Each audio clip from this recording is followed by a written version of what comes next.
సామాన్యంగా మెట్ల కింది భాగంలో సామాన్లు పెట్టుకుంటూ ఉంటారు. మరి ఉమ్. వాస్తుపరంగా అలా పెట్టుకోవచ్చా? పెట్టుకుంటే ఏమవుతుంది? అవునండి. ఇప్పుడు చాలామంది మెట్లు కట్టుకున్న తర్వాత కింద ఖాళీగా ఉంటుంది కదా. అవునండి. స్పేస్ ఉంటుంది. ఈ స్పేస్ని యూటిలైజ్ చేసుకోవాలని ఏం చేస్తుంటారు అక్కడ?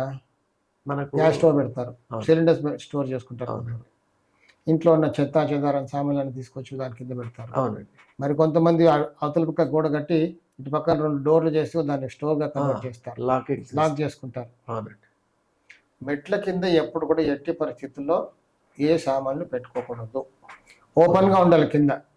అటుపక్క గోడ పెట్టుకోకూడదు, ఇటు పక్క షెల్ఫ్ లాక్ కూడా చేసుకోకూడదు. మెట్ల కింద ఎప్పుడు కూడా ఫుల్ కంప్లీట్ ఓపెన్ ఉండాలి, ఎయిర్ ఫ్లో అవ్వాలి. కింద ఏం పెట్టుకున్నా దానివల్ల దోషమే. ఎలాంటి దోషం ఉంటుంది?